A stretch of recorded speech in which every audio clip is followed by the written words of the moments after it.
short time ago, an American airplane dropped one bomb on Hiroshima.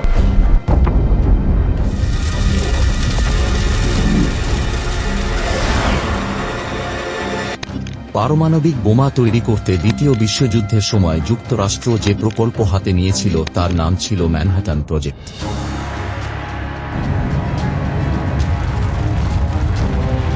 In 1945, the United States dropped the second of two atomic bombs on Japan. জাপানের দুটি শহরে পারমাণবিক বোমা ফেলার পর যে বিপুল প্রাণহানি আর ধ্বংসলীলা ঘটেছিল তা এই বোমা তৈরির সময়ই অনুমান করেছিলেন ওপেনহাইমার।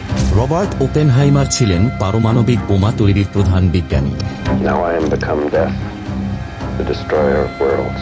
16 জুলাই 1945 সালের ভোরবেলা যুক্তরাষ্ট্রের নিউ মেক্সিকো অঙ্গরাজ্যের ইয়োনাদা দেল মুয়ের্তো মরুভূমি। সেদিন মুয়ের্তো মরুভূমিতে বিশ্বের প্রথম পারমাণবিক বোমার পরীক্ষা হতে যাচ্ছে, যার সাংকেতিক নাম ছিল ট্রিনিটি। এ প্রকল্পের প্রধান বিজ্ঞানী ও পরিচালক রবার্ট ওপেনহাইমার বিস্ফোরণ স্থল থেকে 10 কিলোমিটার দূরে একটি কন্ট্রোল বাংকারের ভেতরে কাউন্টডাউনের জন্য অপেক্ষমান ছিলেন। ম্যানহাটান ইঞ্জিনিয়ার ডিস্ট্রিক্টের বৈজ্ঞানিক শাখায় প্রজেক্ট ওয়াইতে যারা বোমাটির ডিজাইন তৈরি করেছিল তার পরিচালক হিসেবে 3 বছর কাজ করেন রবার্ট ওপেনহাইমার।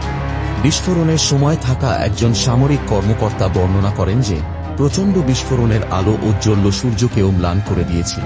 21 কিলোটন টিএনটির ক্ষমতা সম্পন্ন সেই বিস্ফোরণ ছিল তখন পর্যন্ত পৃথিবীর বৃহত্তম। এর ফলে যে শকওয়েভ বা বাতাসের ঝাপটা তৈরি হয়েছিল তা 100 মাইল দূর থেকেও অনুভব করা গিয়েছিল বলে জানা যায়। প্রচণ্ড গর্জনে মরুভূমি কেঁপে আকাশ পাকিয়ে মাশরুম আকৃতির একটু মেঘ দেখা যাচ্ছিল ওই সময়।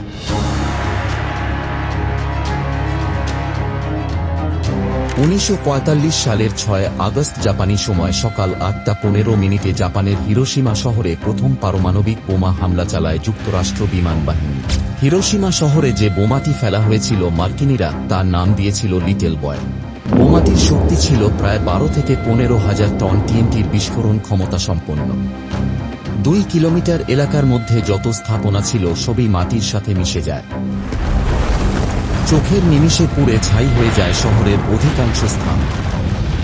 The 10,000-pound plutonium bomb nicknamed Fat Man over the city of Nagasaki, Japan. 9 August 1945 সালের সকাল 11:02 জাপানের নাগাসাকি শহরে অতর্কিতভাবে মার্কিন বিমান বাহিনী ফ্যাটম্যান নামের তাদের দ্বিতীয় পারমাণবিক বোমাটি নিক্ষেপ করে, যাতে পুড়ে ধ্বংসস্তূপে পরিণত হয় সম্পূর্ণ নাগাসাকি শহর। বোমাটি লম্বায় ছিল 10.7 ফুট 3.3 মিটার এবং ব্যাসরেখা ছিল মোটামুটি 5 ফুট 1.5 মিটার, যার আনুমানিক ওজন ছিল 4,633 কেজি। বোমাটি বহনকারী বিমানের নাম ছিল B-29 সুপারকোটস, যার আরেকটি নাম দেয়া হয়েছিল বক্সার। মাটি থেকে 500 মিটার ওপরে বিস্ফোরিত হওয়ার পরও ফ্যাটম্যান নিমেষেই কেড়ে নিয়েছিল 74,000 তাজা প্রাণ, যাদের মধ্যে শ্রমিকের সংখ্যাই ছিল প্রায় 2,000।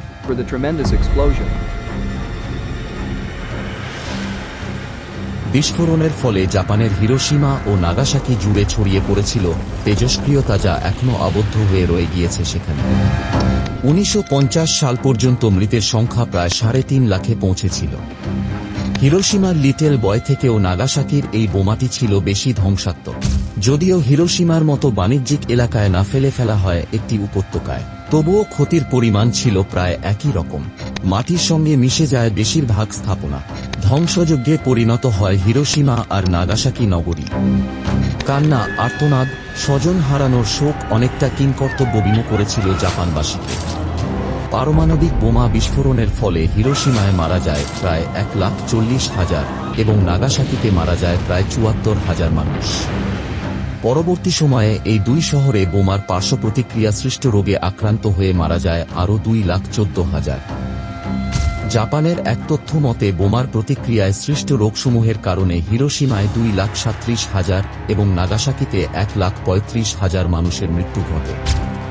দুই শহরেই মৃত্যুবরণকারীদের অধিকাংশই ছিলেন বেসামরিক। পারমাণবিক বোমাটি তৈরি হয়েছিল ইউরেনিয়াম 235 আইসোটোপ দিয়ে। বোমা হামলার এত বছর পরও শহর দুটোতে বিকলাঙ্গ শিশু জন্ম নিচ্ছে। ক্যান্সার সহ দুরারোগ্য রোগে ভুগছে বহু মানুষ।